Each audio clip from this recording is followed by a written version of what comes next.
رحمۃ اللہ علیہ، یہ سلسلہ نقش بندی کے نا بزرگ تھے ساتھیوں، ان کی خدمت میں وہ حاضر ہوئے، یعنی سلطان، ٹھیک ہے، حضرت کی خانقاہ تھی تو، اور اس دن وہ کیا تھا، اس دن وہاں جو مرید تھے نا وہ صفائی کر رہے تھے ان کی خانقاہ میں، جھاڑو لگا رہے تھے، مٹی اڑ رہی تھی، اور حضرت اندر کمرے میں بیٹھے ہوئے تھے، اور ان کو سر میں نا کھجلی محسوس ہو رہی تھی۔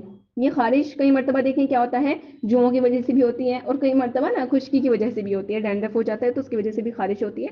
تو چونکہ بال لمبے تھے ان کے، زلفیں تھی، تو حضرت نے ایک خادم کو کہا کہ سر میں دیکھو خارش ہو رہی ہے، تو وہ سر میں ہاتھ سے دیکھنے لگا کہ کہیں خشکی ہو رہی ہے یا جوئیں تلاش کر رہا ہے، ٹھیک ہے، وہ ایسے کرنے لگا۔ ایسے وقت میں وہاں سلطان محمود غزنوی وہاں پہنچ گئے، ٹھیک ہے۔ ایک آدمی نے دیکھا کہ وقت کا بادشاہ آیا ہے، بہت بڑی بات ہے نا ساتھیوں، ہمارے گھر میں کوئی بادشاہ آ جائے وقت کا تو ہم تو پھولا ہی نہیں سمائیں گے، ہے نا۔ تو وہ بھاگا بھاگا اندر آ گیا کہ میں حضرت کو ذرا جا کر بتاؤں، اور وہاں تو منظر ہی عجیب تھا کہ حضرت تو سر مطلب جھکا کے بیٹھے ہوئے ہیں، اور جو خادم تھا وہ ان کے بالوں میں خشکی ہے جو تلاش کر رہا ہے۔ تو اس نے اس خادم کو اشارے سے بتایا کہ حضرت کو ملنے کے لیے بادشاہ سلامت آ رہے ہیں۔ اب اس خادم کو جب پتا چلا کہ بادشاہ سلامت آ رہے ہیں تو اس نے حضرت کو جلدی سے کہا کہ حضرت حضرت، تو حضرت اس کی طرف متوجہ ہوئے، کہنے لگے کیا ہوا کیا ہوا، تو حضرت کہنے لگا وہ حضرت وہ بادشاہ سلامت آ رہے ہیں۔ تو حضرت نے فرمایا اوہو، میں سمجھا کہ کوئی بڑی ایسی جو ہاتھ آ گئی الحمدللہ، سمجھ رہے سے دیکھیں وقت کا بادشاہ ملنے کے لیے آ رہا ہے، اور ان حضرت کے دل میں کتنی اللہ کی محبت ہے اور دنیا کی حکارت ہے، الحمدللہ۔ ہاں، ہم ایک دم پتہ نہیں کیا ہو جاتا کہ بھئی اوہو ہم کیسے حالت میں بیٹھے ہیں، چلیے جلدی سے صفائی کر لیتے ہیں یا اپنے آپ کو ہم سیٹ کر لیتے ہیں نا، نہیں کچھ بھی نہیں، وہ کہہ رہے اوہو مجھے لگا بڑی سی جواں ہاتھ آ گئی اور یہ تو بادشاہ آیا ہے، ٹھیک ہے۔ تو دنیا کی اتنی زیادہ حکارت تھی، وہ فرماتے ہیں کہ میں سمجھا کوئی بڑی سی جوں تیرے ہاتھ آ گئی۔ ہاں، اتنے میں سلطان بھی آ گیا، حضرت نے اس کو سلام کیا، بٹھایا اپنے پاس، ٹھیک ہے، تھوڑی دیر گفتگو کی۔ اب اس گفتگو کے دوران سلطان نے درہم دینار کی بھری ہوئی نا تھیلی ہدیہ کے طور پر انہیں دی، ان بزرگ کو۔ تو حضرت نے سلطان محمود کو کہا یہاں رکھ دیں، ہاں جو حضرت تھے اللہ والے، تو سلطان محمود کو کیا کہا، درہم دینار یہاں رکھ دیں، اس نے رکھ دی۔ تو تھوڑی دیر بعد حضرت نے اپنے خادم سے کہا کہ ہمارے پاس کوئی کھانے کی چیز ہے، تو خادم کہنے لگا کہ ان کا مرید کہنے لگا کہ ایک خشک روٹی کا ٹکڑا ہے، اس نے کہا جی خشک روٹی کا ٹکڑا ہے، فرمایا لے آؤ۔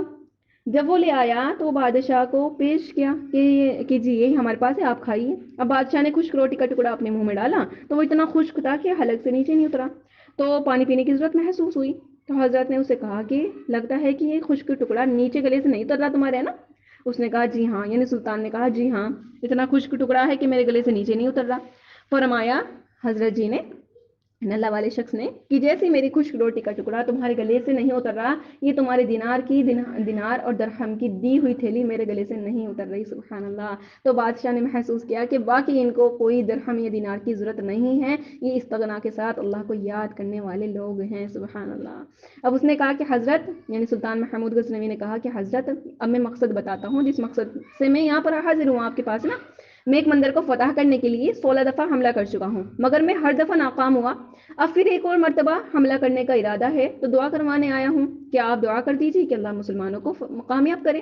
تو حضرت نے ایک جبہ پڑا تھا نا اپنے پاس، وہ اٹھا کے دے دیا اس کو، فرمایا کہ یہ جبہ ساتھ لے جاؤ اور جب تم مشکل وقت میں ہو تو یہ جبہ سامنے رکھ دو، اپنے مطلب سامنے رکھ دینا، اور 2 رکعت نفل اللہ کے سامنے پڑھو اور یہ دعا مانگو، یا اللہ اگر اس جبے والے کا کوئی مقام تیری نگاہوں میں ہے تو میری اس معاملے میں میری مدد فرما دیجیے، سبحان اللہ۔ تو تم دعا کرو گے اللہ تمہاری دعا قبول فرمائیں گے۔ تو سلطان محمود غزنوی بڑا خوش ہو گیا، اب واپس آیا، اب اس نے کیا کیا، 17ویں دفعہ حملہ کیا۔ یہ مندر ایسا تھا جب اس پر نا حملہ کیا جاتا تھا ساتھیوں تو ہندوؤں کی نا مدد کے لیے اور بھی بہت سے لوگ آ جایا کرتے تھے، تو مسلمان تھوڑے ہوتے تھے، ٹھیک ہے، ہندو زیادہ ہوتے تھے، تو مسلمان فتح نہیں حاصل کر پاتے تھے، اس لیے اب دیکھیں جب 17ویں دفعہ جنگ ہوئی تو معاملہ پھر اسی طرح مسلمانوں کے قدم پیچھے ہٹنے لگے، ٹھیک ہے۔ جب سلطان محمود غزنوی نے دیکھا تو اس نے 2 رکعت نفل نماز پڑھی، اور وہ جبہ اپنی گود میں رکھ کے دعا مانگی کہ اللہ اگر اس جبے والے کا تیرے یہاں کوئی مرتبہ ہے تو تو اس کی برکت سے اللہ مجھے فتح عطا فرما دے، ٹھیک ہے۔ ایسا پاسا پلٹا کہ تھوڑی دیر میں نا اللہ نے مسلمانوں کو فتح عطا فرما دی، سبحان اللہ۔ تو سلطان محمود سومنات قلعے کو فتح کر چکا تھا، الحمدللہ۔ اب مندر کے اندر دیکھیں بہت ساری مورتیاں تھیں، تو سلطان نے حکم دیا کہ سب بتوں کو توڑ دیا جائے۔ تو اس وقت ہندوؤں نے نمائندہ بھیجا کہ جو ہمارے 2 خاص بت ہیں نا، آپ ان کو نہ توڑیں اور اس کے بدلے ہم آپ کو سونا دے دیتے ہیں جتنا ان کا وزن ہے، ٹھیک ہے، اتنا وزن مطلب ہم سونا دے دیتے ہیں۔ تو سلطان محمود نے کہا کہ اگر میں سونے کی عوض یہ بت دوں گا نا تو ساری دنیا مجھے بت فروش کہا کرے گی۔ میں بت فروش نہیں ہوں، میں تو بت شکن ہوں، یعنی توڑنے والا، بتوں کو توڑنے والا ہوں۔ میں تو ان کو توڑ کے رہوں گا۔ اور اللہ کی شان کی جب سلطان محمود نے اس بت کو توڑا تو وہ اندر سے خالی تھا، اور اس کے اندر سے خالی نہیں تھا، سوری، اس کے اندر بڑے قیمتی ہیرے جواہرات تھے اور ان کی قیمت سونے کی قیمت سے زیادہ تھی، سبحان اللہ۔ تو سلطان محمود بت شکن کہلایا، الحمدللہ اس نے بتوں کو بھی توڑا اور اللہ نے اس کو اس کے بدلے دنیا کا مال بھی عطا فرمایا۔ خیر دیکھیں، سلطان محمود بڑا خوش تھا، اس نے سوچا کہ میں جاتا ہوں اور حضرت خواجہ عبد الخالق رحمۃ اللہ علیہ کا شکریہ ادا کرتا ہوں۔ جو انسانوں کا شکریہ ادا نہیں کرتا نا ساتھ ہی، وہ اللہ کا بھی شکریہ ادا نہیں کر سکتا۔ تو چنانچہ سلطان محمود حضرت کے پاس حاضر ہوا، بڑا خوش تھا۔ حضرت نے پوچھا کہ سلطان محمود کیا معاملہ ہوا؟ کہا کہ حضرت آپ نے مجھے وہ جبہ دیا تھا نا، تو میں نے دعا مانگی تو اللہ نے مجھے سومنات فتح بنا دیا، سومنات فاتح بنا دیا۔ تو حضرت نے فرمایا کہ سلطان محمود تم نے بڑی تھوڑی قیمت لگائی، اگر اس وقت تم یہ دعا مانگتے اللہ مجھے پورے جہان کا فاتح بنا دے، اللہ تعالیٰ تجھے پورے جہان کا فاتح، پوری دنیا کا فاتح بنا دیتے، سبحان اللہ۔ تو اللہ والوں کا اللہ کے یہاں ایسا مقام ہوتا ہے ساتھی، الحمدللہ بتانے کا یہ مقصد تھا الحمدللہ کہ اللہ والوں کا اللہ کے یہاں ایسا مقام ہوتا ہے کہ اگر ان کی برکت سے دعا مانگی جائے نا تو وہ قبول ہوتی ہے، الحمدللہ۔ کہتے ہیں کہ جب سلطان محمود جب فوت ہو گیا تھا نا ساتھیوں، تو کسی نے ان کو خواب میں دیکھا، تو اس نے پوچھا سلطان محمود سے کہ آپ کا آگے کیا بنا؟ کہنے لگا کہ اللہ نے میری مغفرت فرما دی۔ تو اس نے کہا سلطان محمود کون سا عمل تھا جو اللہ کو پسند آیا آپ کا؟ تو سلطان محمود کہنے لگا کہ ایک دفعہ میں ایک اللہ والے کی خانقاہ پہ گیا، یعنی انہی اللہ والے کی بات ہو رہی ہے جب یہ خانقاہ پہ نہیں آ رہے تھے ساتھیاں، ٹھیک ہے، تو ان کے جو مرید تھے، شاگرد تھے، جو بھی تھے، لوگ صفائی کر رہے تھے اور مٹی اڑ رہی تھی، تو وہ کہہ رہے تو میں نے اس مٹی سے کراہت کرنے کے بجائے، یعنی مجھے ایسا نہیں فیل ہوا ہو مٹی آ رہی ہے پیچھے ہٹ جاؤں، حالانکہ بادشاہ ہے، نہیں، کراہت نہیں کی، کراہت کرنے کے بجائے انہوں نے کیا کیا، اس مٹی کو اپنے چہرے پہ مل لیا برکت کے لیے کہ یہ اللہ والوں کے قدموں کی مٹی ہے، میں ان کو اپنے چہرے پہ مل لیتا ہوں، اللہ کو میرا یہ عمل پسند آیا، اللہ نے فرمایا کہ تم نے میرے ولی کی مٹی کو چہرے پہ ملا تھا، اب اس چہرے کو جہنم کی آگ نہیں جلا سکتی، الحمدللہ میں تجھے بنا حساب کتاب جنت میں جنت عطا فرما دیتا ہوں، الحمدللہ۔ ساتھیوں کتنی زیادہ قدر و قیمت اللہ کے نزدیک ہے نا اللہ والوں کی، ہاں الحمدللہ۔ تو ہمیں اللہ والا بننا ہے بالکل انشاءاللہ تعالی، ٹھیک ہے، ہمیں اللہ والا کیسا بنیں گے ہم؟ جب اللہ کا ذکر کثرت کے ساتھ کریں گے انشاءاللہ تعالی، تو جو اللہ کے محبت اپنے دل میں پیدا کرتا ہے اور اللہ کے عاشقوں میں شامل ہو جاتا ہے ساتھی، پھر اللہ تعالیٰ اس کو یوں دلوں کی بادشاہی عطا دیتے ہیں، فرما دیتے ہیں۔ اللہ کا نام بڑی برکت والا ہے، برکت والا ہے وہ نام تیرے رب کا، تیرے رب کا، برکت والی ہے وہ ذات جس کے ہاتھ میں ہے ملک، الحمدللہ۔ تو اللہ کی ذات بھی برکت والی اور اللہ کا نام بھی برکت والا، تو جو بندہ کثرت سے اللہ کا نام دل میں اور دل سے لیتا ہے اس کے دل میں بھی برکت آ جاتی ہے، پھر وہ دل شیطان کے حملے سے محفوظ ہو جاتا ہے، سبحان اللہ۔ وہ دل اللہ کی نظر میں آ جاتا ہے، اللہ تعالیٰ کی نظر میں، اللہ تعالیٰ کی اس پر نظر ہوتی ہے، اس کے دل کے اوپر۔ اللہ تعالیٰ ہمیں بھی ایسا دل عطا فرمائے کہ جو اللہ کی محبت سے بھرا ہوا ہو، اللہ وہ دل دے جو تیرے عشق کا گھر ہو، اللہ وہ دل دے جو تیرے عشق کا گھر ہو، دائم رحمت کی تیری اس پر نظر ہو، دل دے کہ تیرے عشق میں یہ حال ہو اس کا، محشر کا اگر شور ہو تو بھی نہ خبر ہو، سبحان اللہ، قیامت کا شور ہو اور دل اللہ کی محبت میں ایسا ہو کہ اس کو پتہ ہی نہ چلے کہ قیامت کا دن ہو گیا، الحمدللہ۔ دیکھیں آج اللہ سے دنیا کی دیکھیں نا ساتھیوں، نعمتیں مانگنے والے تو بہت ہیں، اللہ سے اللہ کی محبت مانگنے والے بہت تھوڑے ہیں۔ تو ان عظیم جو ہے نا ہماری الحمدللہ عظمت والی مجلس ہے نا، الحمدللہ اللہ سے اللہ کی محبت مانگی اس مجلس میں، کہ مانگنے کی چیزیں ساتھیوں، اے اللہ کیا کہیے اللہ سے، اے اللہ میں آپ سے آپ کی محبت کا سوال کرتی ہوں، تیری عشق کی انتہا چاہتی ہوں، میری سادگی دے کیا چاہتی ہوں، تیری عشق کی انتہا چاہتی ہوں، میری سادگی دے کیا چاہتی ہوں، ذرا سا تو دل ہے مگر شوق اتنا، ذرا سا تو دل ہے مگر شوق اتنا، وہی لن ترانی سننا چاہتی ہوں، الحمدللہ۔ ذکر ابتدا میں دوا کی مانند ہوتا ہے ساتھیوں اور انتہا میں غذا کی مانند ہوتا ہے، سبحان اللہ۔ دوا سے کیا مراد کہ عام طور پر لوگوں کے لیے دیکھیں کڑوی دوا پینی مشکل ہوتی ہے لیکن غذا کھانی بڑی آسان ہوتی ہے، تو انشاءاللہ کیا کرنا ہے، اللہ تعالیٰ کی ذکر کو غذا بنانا ہے انشاءاللہ، کہ اس کی کھائے بغیر، جیسے کھانا کھائے بغیر ہمیں چین نہیں آتی نا، ہم پریشان رہتے ہیں، اسی طرح جس دن ذکر نہ ہو، اور جس پل، بلکہ دن نہیں، جس پل ذکر نہ ہونا ہم بے چین رہیں،